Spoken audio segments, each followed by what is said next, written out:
आज हम लोग एक नया टॉपिक पिक करने जा रहे हैं and the name of that topic is penalties. The most important.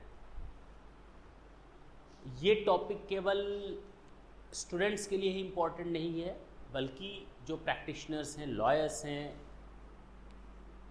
उनके लिए भी उतना ही यूज़फुल है। बट ऑब्वियस है कि जो हमारी इनकम टैक्स प्रोसीडिंग्स होती हैं उनमें सबसे इम्पॉर्टेंट रोल प्ले करता है पेनाल्टी चैप्टर। जो ये टॉपिक है ये असेसमेंट ईयर 17-18 के रेफरेंस में है। सर आप इतना एम्फेसाइज क्यों कर रहे हैं 17-18 असेसमेंट ईयर को लेकर के? वो इसलिए क्योंकि इस सेक्शन में या आप कह सकते हैं पेनाल्टी के कंप्लीट चैप्टर में मेजर अमेंडमेंट्स आए हैं। क्या आए हैं? मेजर अमेंडमेंट्स आए हैं। और अब ये चैप्टर या ये टॉपिक हर बंदे के लिए बहुत ज़रूरी है कि अब तक जो वो स्टडी करते आ रहा था उसको थोड़ा सा किनारे करे और इस नए टॉपिक को ध्यान से देखें, क्योंकि 1 अप्रैल 2017 से ये टॉपिक, ये सेक्शन जो आज हम लोग देखने जा रहे हैं, मैं फिर से बोल रहा हूँ, मेजर चेंजेस आए हैं और बहुत ही अच्छी तरह से चेंजेस आए हैं। जो आपका सेक्शन था सेक्शन 271 और उनके फर्दरेंस में जो दूसरे सेक्शंस थे उन सारे सेक्शंस में चेंजेस आए हैं। जो सेक्शन था आपका, जो सबसे इम्पॉर्टेंट सेक्शन माना जाता था सेक्शन 271, अब वो सेक्शन आपके इनकम टैक्स एक्ट से हट गया। और उस सेक्शन में भी जो एक सबसे इम्पॉर्टेंट पॉइंट था section 271(1)(c) concealment of income, खत्म हो गया। अच्छा, तो अब आया क्या है सर? अब आया है आपका सेक्शन 270A। आज हम लोग इस सेक्शन को देखेंगे।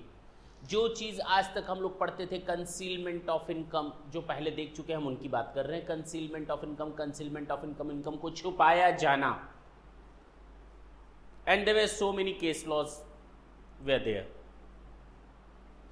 लेकिन अब सेक्शन आया आपका सेक्शन 270A, जो कहता है कि हम आपके कंसीलमेंट ऑफ इनकम को अब हम नहीं देखेंगे, अब हम उसको नए नाम से जानेंगे।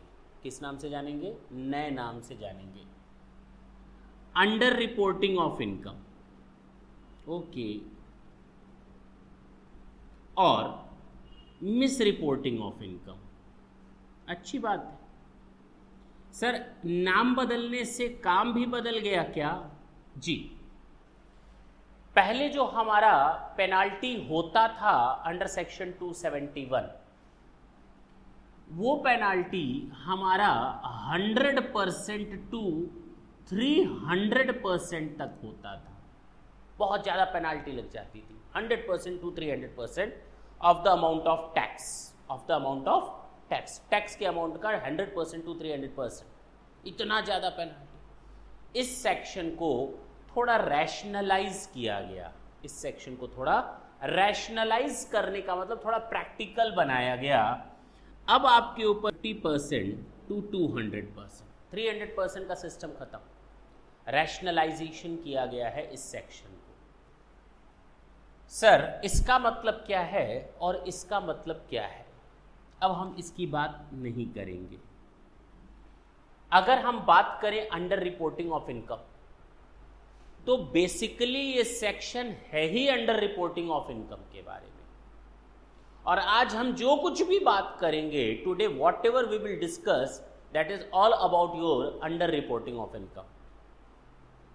अगर हम थोड़ा और आगे बढ़ करके बात करें तो अंडर रिपोर्टिंग का एक पार्ट आ जाएगा जिसको हम कहेंगे मिस रिपोर्टिंग ऑफ इनकम। और अगर आपका केस बनता है मिस रिपोर्टिंग ऑफ इनकम का, then the penalty can be leviable up to 200% of the total amount of tax. ठीक है ना, उस इनकम पर जो कैलकुलेट होगा टैक्स उसका 200% तक. While in the case of normal means under reporting of income, the penalty can be levied up to 50% of the amount of tax.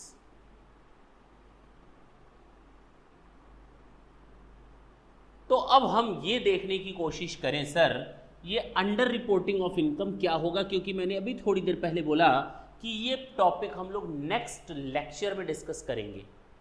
आज हम केवल और केवल डिस्कस करेंगे under reporting of income. Under reporting of income जो penalty impose की जाएगी ना, वो या तो पेनाल्टी इंपोज की जाएगी एओ के द्वारा, सीआईटी के द्वारा, सीआईटी अपील के द्वारा, या principal commissioner of income tax के द्वारा. जो पेनाल्टी इंपोज की जाएगी ना, वो पेनाल्टी इंपोज की जाएगी एओ के द्वारा, CIT, CIT appeal and principal commissioner of income tax. ये पेनाल्टी तभी इंपोज की जा सकती है जब आपका केस ड्यूरिंग प्रोसीडिंग्स हो, यानी आपके ऊपर इनकम टैक्स की कार्यवाहियां चल रही हो, during the proceedings of the income tax. अच्छा, पेनाल्टी ये इंपोज कर सकते हैं, 50% तक का पेनाल्टी का प्रोविजन बनाया गया है. किस पर बनाया गया है? अंडर रिपोर्टिंग ऑफ इनकम पर बनाया गया है. बिल्कुल इत्मीनान से, टेंशन और घबराने की जरूरत नहीं, बहुत ही आसानी से खत्म हो जाएगा. थोड़ा पेशेंस रखेंगे जैसे मैंने रखा है. किस पर लगाया गया है? Under reporting of income. Sir अगर हमको ये पता चल जाए ना अंडर रिपोर्टिंग ऑफ इनकम क्या होती है, तो शायद उसके बाद कुछ बचा नहीं. बिल्कुल सही बात है. सारा खेल और कहानी तो केवल इस अंडर रिपोर्टिंग ऑफ इनकम को फाइंड आउट करने में है. अब जो टॉपिक जिस तरह से मैं बता रहा हूँ बिल्कुल दिमाग में रखना है. अगर मैं बात करूँ अंडर रिपोर्टिंग ऑफ इनकम की,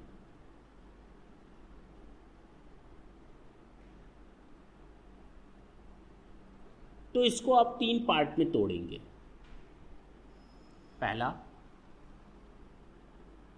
first time assessment.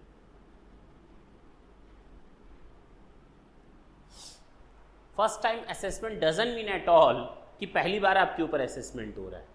First time assessment here means कि आपने जो अपनी रिटर्न सबमिट की है या नहीं की है, या फॉर अ पर्टिकुलर ईयर आपका पहली बार इनकम फाइनली असेस्ड किया जा रहा है.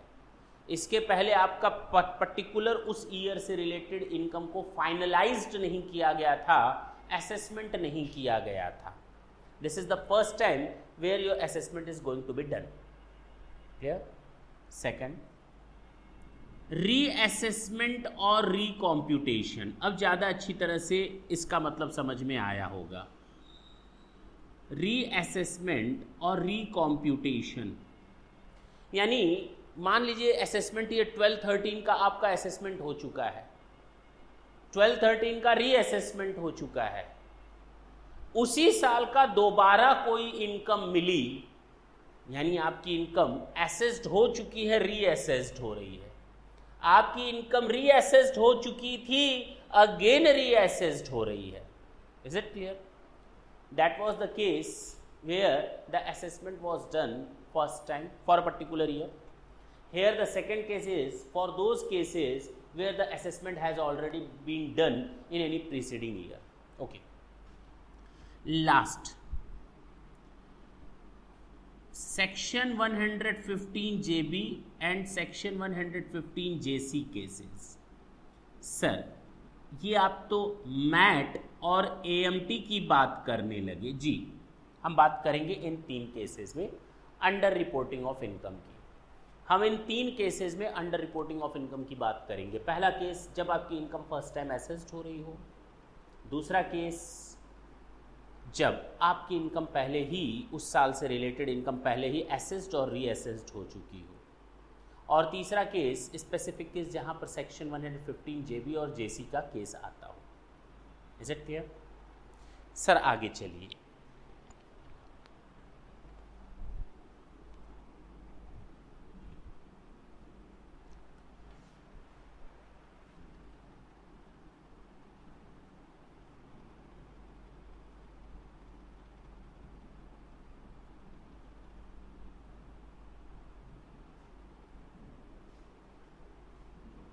First time assessment.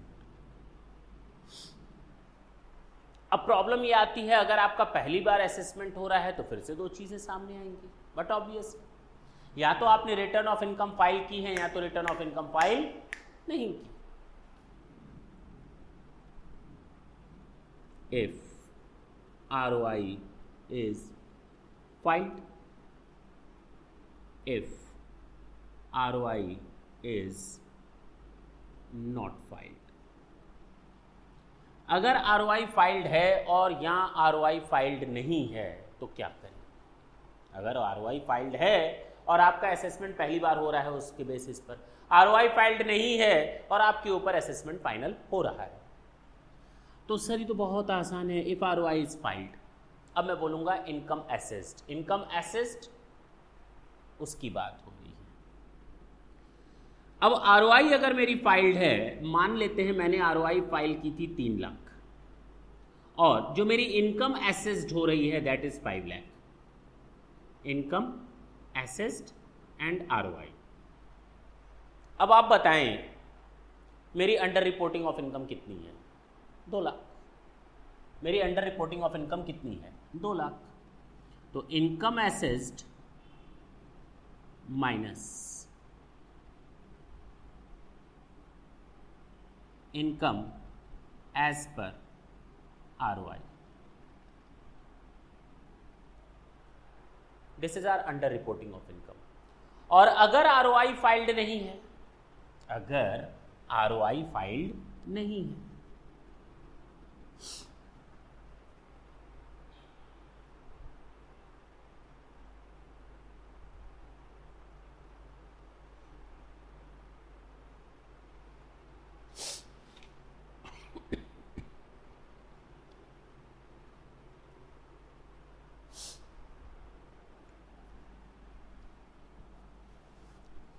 अगर ROI फाइल्ड नहीं है तो 2 केसेस फिर सामने आएंगे। पहला, company, partnership firm and local authority. Company, partnership firm and local authority etcetera. इधर आ जाएंगे इंडिविजुअल, HUF एक्सेट्रा। इन दोनों को देखने से एक चीज तो क्लियर हो गई कि हम यहां पर वो केसेस लिख रहे हैं जिनके ऊपर फ्लैट रेट ऑफ टैक्स लगता है 30%, 40%। हम उनकी बात कर रहे हैं, हम उनकी बात कर रहे हैं जिनके ऊपर फ्लैट रेट ऑफ टैक्स लगता है। और ये वो केसेस हैं जहां पर maximum amount not chargeable to tax का एक स्लैब रेट 2,50,000 तक का दिया जाता है। पक्की बात?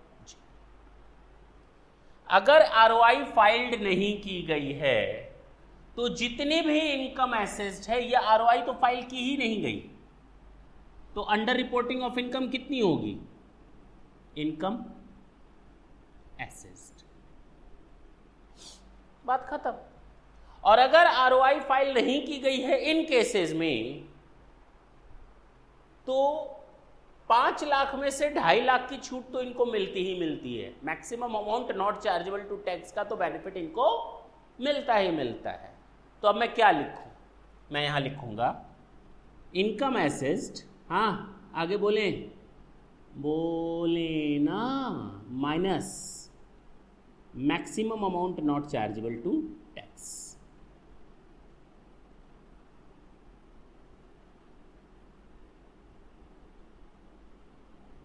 हाँ सही है। अभी तक मैंने आपसे 2 केसेस डिस्कस किए और बहुत आसानी के साथ अब समझ में आया होगा अंडर रिपोर्टिंग ऑफ इनकम किसको कहते हैं। पहला केस वो होता है अंडर रिपोर्टिंग ऑफ इनकम का जहां पर ROI फाइल की जाती है। If the ROI is filed if ROI is not filed और फर्स्ट टाइम असेसमेंट होता है, अगर ROI फाइल की गई है, so simple, income assessed minus income shown under return of income. If ROI is not filed and it is a case of the company, local authority and partnership firm, then in that case income assessed would be the under reporting of income. While in the case of individual HUF or any other case where we can get the maximum amount not chargeable to tax ka benefit, then in those cases income assessed minus maximum amount not chargeable to tax. Sir ये भी concept clear हो गया। अब आप हमें ये बताइए second time या रीअसेसमेंट के केस में क्या होगा।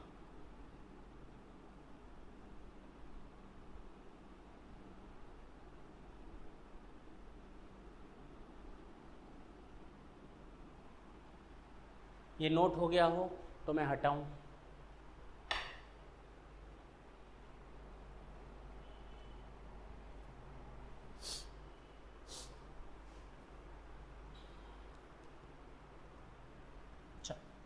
नहीं हटाता हूँ, थोड़ा यहीं पर कि ना। तो यहाँ पर इनकम रीअसेस्ड और इनकम रिकॉम्प्यूटेड माइनस इनकम जो पहले असेस्ड हुई थी, या अगर इनकम पहले भी रीअसेस्ड हो चुकी है एक्सेट्रा, इनकम कॉम्प्यूटेड और इनकम रिकॉम्प्यूटेड, दैट्स इट। कहने का मतलब ये हुआ कि जब हमारा रीअसेसमेंट और रिकॉम्प्यूटेशन यानी सेकंड टाइम असेसमेंट होता है सेम ईयर का, भाई सेकंड टाइम असेसमेंट होता है अगर सेम ईयर का, तो उस केस में हम क्या करेंगे, अब तो दोबारा इनकम असेस्ड हो रही है, तो जो इनकम रीअसेस्ड हुई है वो इनकम रीअसेस्ड जो अब हुई है वो ज्यादा है कब से, जो पहले इनकम असेस्ड हुई थी या पहले जो इनकम रीअसेस्ड हुई थी उससे ज्यादा है, वो हमारा अंडर रिपोर्टिंग ऑफ इनकम है। सर ये दोनों समझ में आ गया कि first time assessment, ROI filed, ROI not filed, ROI not filed company, local authority और firm, other cases, income second time assessment और रीअसेसमेंट, उसके बारे में बात की। अब तीसरा केस जो हम लोग को बहुत इत्मीनान के साथ पढ़ना है वो है आपका सेक्शन 115 JB और सेक्शन 115 JC के केसेस। ये मैट का केस होता है कंपनी और ये AMT का केस होता है अदर देन कंपनी। यानी जहां पर सेक्शन मैट और AMT मिनिमम अल्टरनेटिव टैक्स या अल्टरनेटिव मिनिमम टैक्स जहां पर एप्लीकेबल होते हैं, उन केसेस पर अंडर रिपोर्टिंग ऑफ इनकम कैसे कैलकुलेट किया जाएगा वो हम यहां देखेंगे। और देखना क्या है, ये जो केस है मैं इसके बारे में पहले थोड़ा बैकग्राउंड दे दूं, और बैकग्राउंड जरा मैं इसके साथ दूंगा। जब सेक्शन 271 था उस समय फाइनेंस एक्ट 2015 में एक अमेंडमेंट आया इसको लेकर के, सेक्शन 271 में।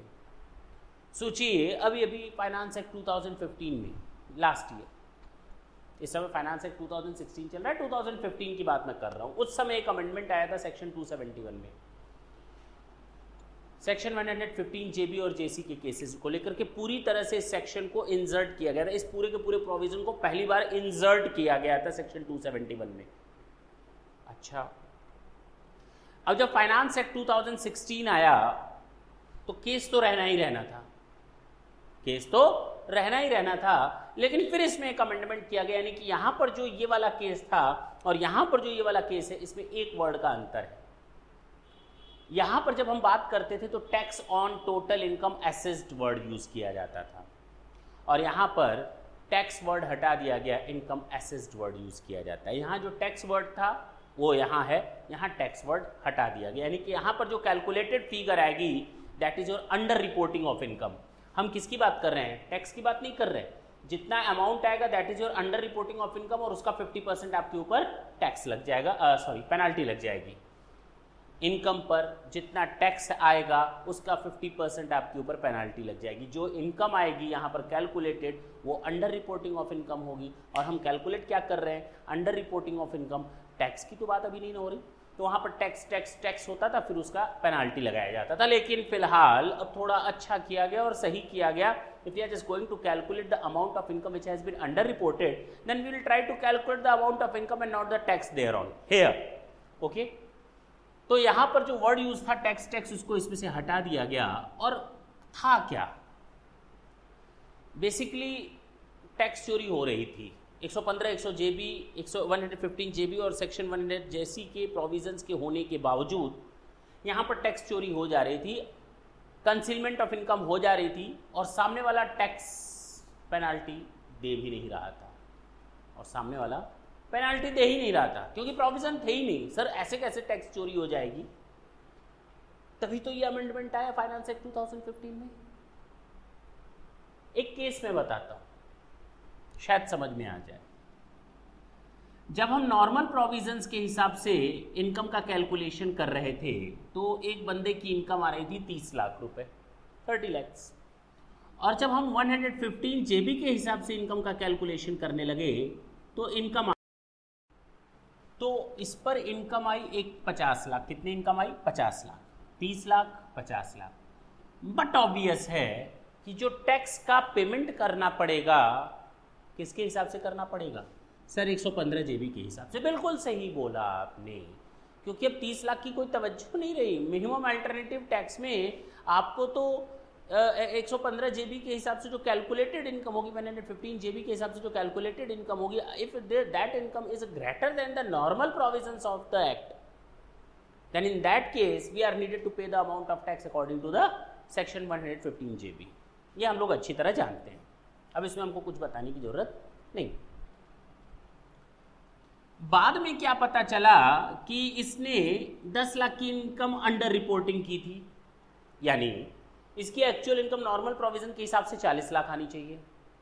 अब आ गई प्रॉब्लम ये आई, ये कहता मैंने टैक्स चोरी कहाँ किया जी? आपने तो हमसे 50 लाख पर ऑलरेडी टैक्स ले रखा है, 50 लाख की इनकम पर जोड़ो, 30 में जोड़ो, तो भी हम 50 पर टैक्स दे चुके हैं। बात तो उसकी बिल्कुल जेन्युइन है, लेकिन क्या आपको नहीं लगता, सच सच बताना, कि टैक्स इनकम को हाइड किया गया था या नहीं? हाँ। और अगर आपने इनकम हाइड की थी तो उसको आपके ऊपर पेनाल्टी लगनी चाहिए या नहीं? हाँ। बस इसी प्रोविज़न को 2015 के फाइनेंस एक्ट में अमेंड किया गया। और जानते हैं अमेंड करने का तरीका क्या था? एक फॉर्मूला बना दिया गया, a minus b plus c minus D. Sir आप ABCD क्यों खेल रहे हैं? आप ABCD क्यों खेल रहे हैं? a minus B plus C minus D.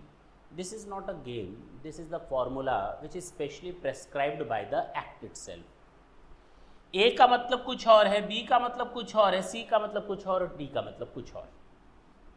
ये आपके नॉर्मल प्रोविजंस के हिसाब से calculated under reporting of income है। Okay, under reporting of income, और ये 115 जेबी के हिसाब से अंडर रिपोर्टिंग ऑफ इनकम है। ओके, आपने टोटल जितनी इनकम अंडर रिपोर्टिंग की है उन दोनों को ऐड कर दिया गया। नॉर्मल प्रोविजन के हिसाब से कैलकुलेटेड इनकम में जो हाइड किया है आपने वो यहाँ, और 115 जेबी में जो इनकम हाइड हुई है वो यहाँ। Is it clear? आपके दिमाग में जो क्वेश्चन अब पैदा हुआ वो मुझे मालूम है, 2 मिनट थोड़ा पेशेंस रखेंगे, मैं आपको उस क्वेश्चन का सॉल्यूशन दूंगा। इसको नोट कर ले, तो मैं इसको हटाने जा रहा हूँ because we are needed some space.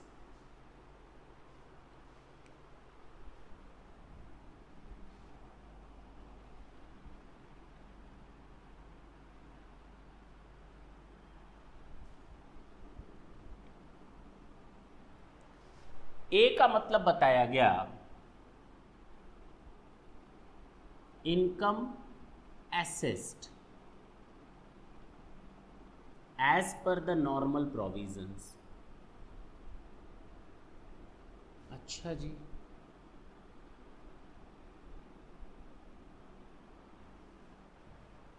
B का मतलब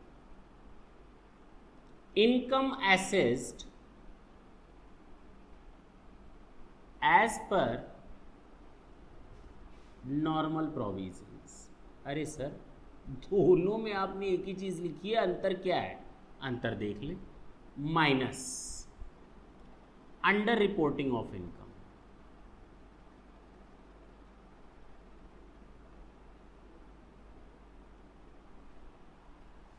मैंने बोला ना ए और बी, मैंने बोला ना ए और बी दोनों normal provisions of the act है, यानी जहां पर हम 115 जेबी के प्रोविजंस को फॉलो नहीं करते।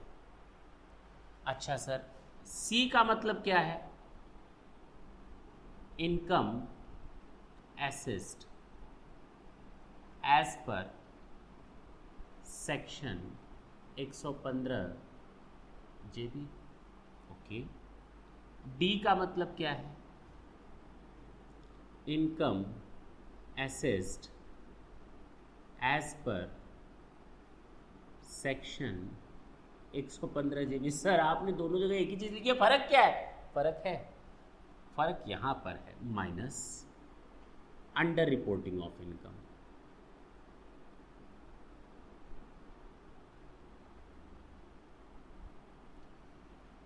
ये आपका सी एंड डी 115 जेबी 115 जेबी के प्रोविजंस के हिसाब से। ये पॉइंट क्लियर है? जी सर, बिल्कुल क्लियर है। सर, आपने ऐसे क्यों लिखा है? एक बात बताओ, मान लेते हैं ए में मेरी इनकम आ गई 100 लैक्स, जो नॉर्मल इनकम अब कैलकुलेट होकर के आई है। नई इनकम जो इनकम टैक्स असेसिंग ऑफिसर बढ़ा करके दिखा रहा है, असेस्ड इनकम 100 लैक्स, और बी कहता है 100 लैक्स माइनस जो आपकी इनकम बढ़ाई गई है वो 20 लाख से बढ़ाई गई है। इसका मतलब आपने अंडर रिपोर्टिंग किया था 20 लाख का, इसका मतलब कि आपने एक तरह से शो किया था 80 लाख का, तो 100 में से 80 गया 20। हाँ, बात तो वही पड़ी। तो सर, आपने सीधे 20 क्यों नहीं लिखा है? यहाँ पे आप 20 भी लिख सकते थे डायरेक्ट, आपने घुमा फिरा करके बात करने की बात की। केवल यही तक बात रहती तो ठीक, क्योंकि हमें दो डिफरेंट प्रोविजंस को कंबाइंड करके अपना रिजल्ट लाना है। अब आपका जो कंफ्यूजन थोड़ी देर पहले अराइज हुआ था, अब जरा उस कंफ्यूजन को पहले खत्म करते हैं, आपको अपने आप समझ में आ जाएगा why the provision has been formulated in this manner. यहां पर मैंने लिखा है अंडर रिपोर्टिंग ऑफ इनकम, बिल्कुल सही पकड़ा सर जी आप। यहां पर भी मैंने लिखा है अंडर रिपोर्टिंग ऑफ इनकम, यहां पर भी, यहां पर भी। एक बात बताइए, अगर मैं कहता हूं कि मैंने 20 लाख रुपए की इनकम छिपाई, वही 20 लाख रुपए की इनकम नॉर्मल प्रोविजंस में भी ऐड होगी और वही 20 लाख रुपए की इनकम 115 जेबी में ऐड होगी। दो बार आप उस पर लेंगे, 20 लाख यहां भी अंडर रिपोर्टिंग करेंगे, 20 लाख यहां भी अंडर रिपोर्टिंग करेंगे। मैंने छिपाई तो केवल 20 लाख रुपए की इनकम, 40 लाख पर आप टैक्स ले लेंगे। मैंने कब कहा 40 लाख पर दो? यही तो बात है जो मुझे आपको क्लियर करनी है, यही तो वो मैटर है जो मुझे आपको क्लियर करना है।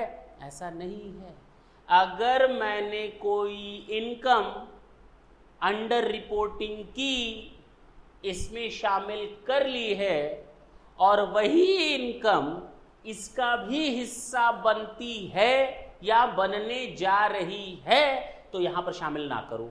ओ, मेरी बात समझ में आ गई। अगर कोई इनकम जो हाइड हुई है और वो नॉर्मल प्रोविजंस के अकॉर्डिंग यहाँ पर शामिल हो चुकी है, तो फिर उसको डी में शामिल मत करना, यानी उसको 2 बार हाइड मत दिखाना या अंडर रिपोर्टिंग मत दिखाना, ताकि 2 बार ना आने पाए।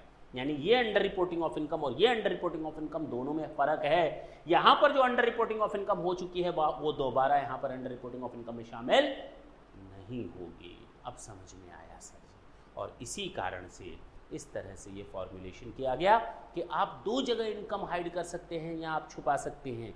एक वो जगह जहां normal provisions of the act है, और एक वो जगह जहां पर आपका सेक्शन 115 जेबी के प्रोविजंस अप्लाई होते हैं।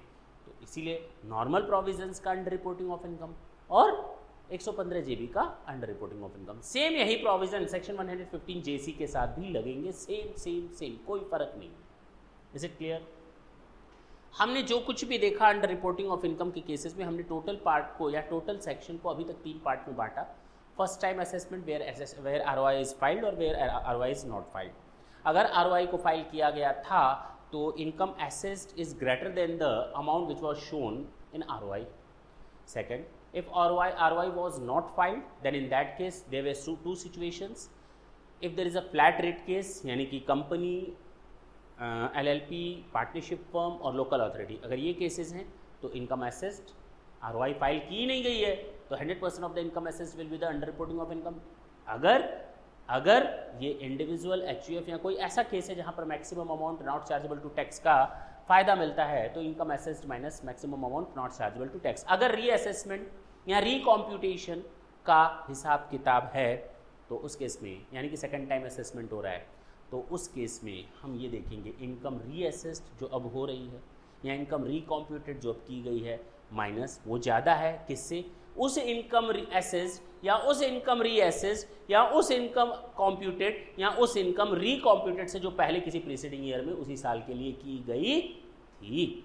अच्छा, तीसरा, अगर ये केस है सेक्शन 115 जेबी और सेक्शन 115 जेसी का तो उस केस में हम लोग को देखना पड़ेगा, यहाँ पर एक स्पेसिफिक फार्मूला बनाया गया है A minus B plus C minus D. A का मतलब होता है income assessed as per the normal provisions of the act, B का मतलब होता है income assessed as per the normal provisions of the act, act means income tax act, minus under reporting of income.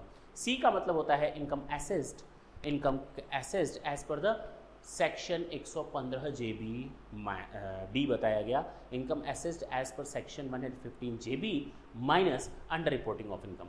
दोनों जगह under reporting of income है लेकिन दोनों में फर्क है। जो इनकम यहाँ पर अंडर रिपोर्टिंग ऑफ इनकम का पार्ट बन चुकी है वो यहाँ पर डी का अंडर रिपोर्टिंग ऑफ इनकम का पार्ट नहीं बनेगी। Is it clear? जी सर। अब आते हैं एक लास्ट पॉइंट जो आज हमें आपको समझाना है। उम्मीद है आपने लिख लिया होगा, इन सब चीज़ों को नोट किया ही होगा।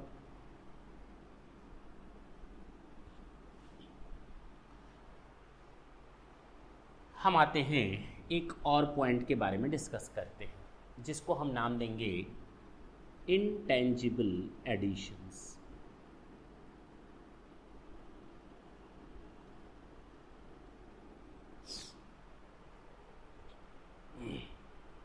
इंटेंजिबल एडिशंस, बेसिकली ये वर्ड यूज नहीं किया गया है आपके सेक्शन 270A में कहीं भी, और ये सेक्शन 270A सब सेक्शन 4 के बारे में डिस्कस करते हैं। यहां बताया गया है ये क्या बोलता है, जरा इसके बारे में बात की जाए। Section 270A sub section 4 intangible editions.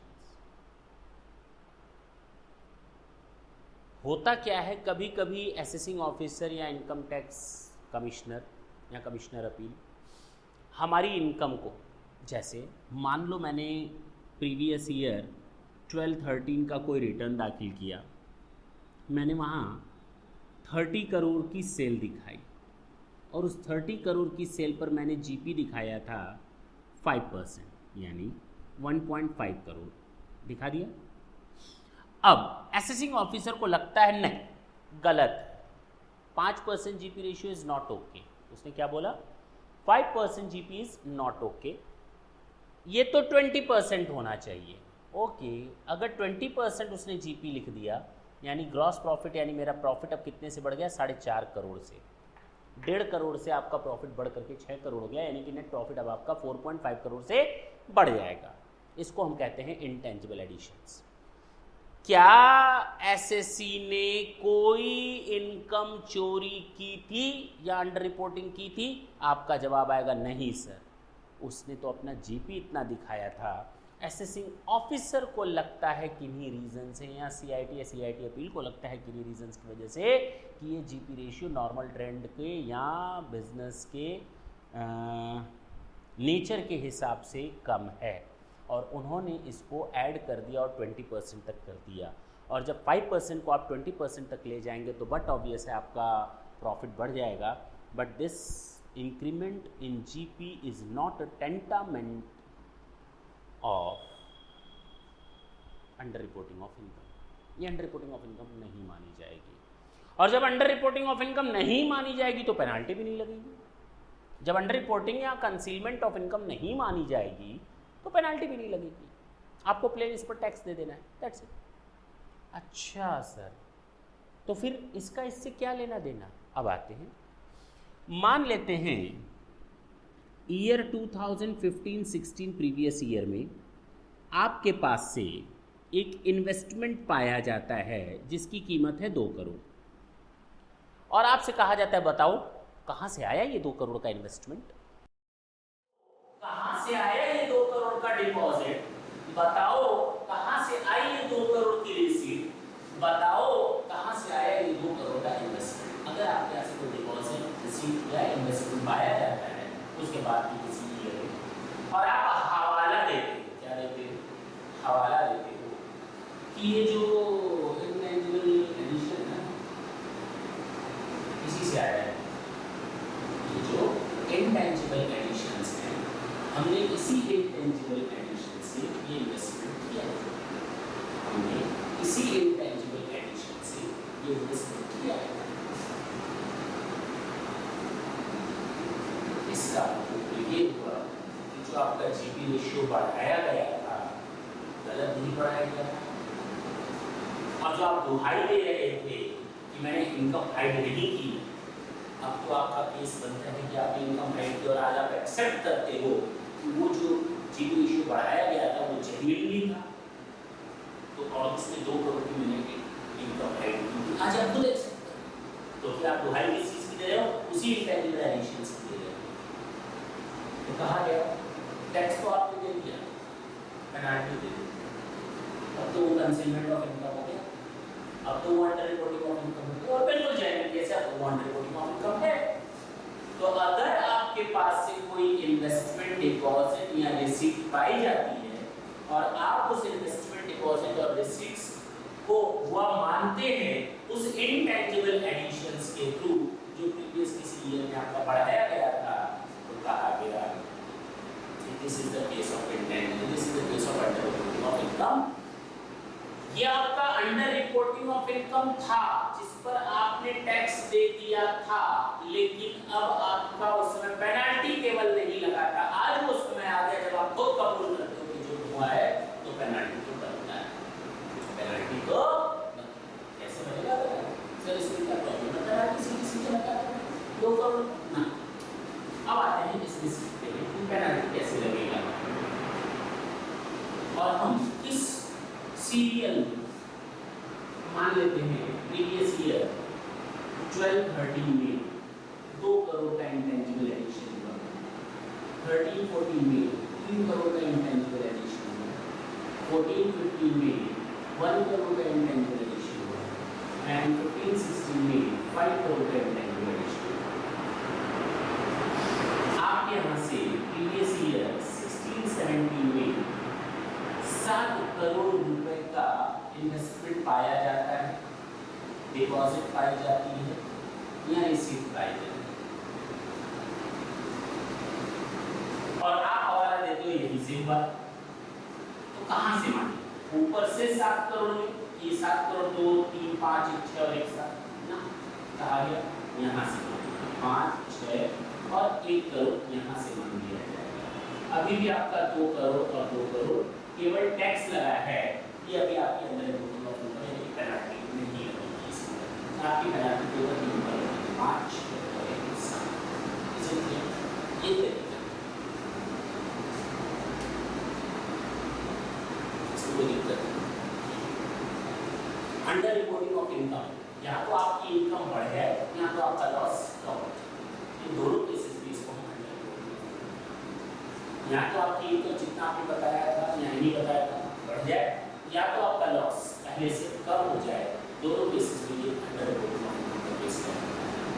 Under reporting of income का केस दोनों तरह से होगा, या तो आपकी इनकम और बढ़ जाए या तो आपका लॉस कम हो जाए, दोनों केसेस में आपका ये under reporting of income case है। नेक्स्ट क्लास में हम लोग एक चीज बहुत अच्छी तरह से सीखेंगे, and that is your miscellaneous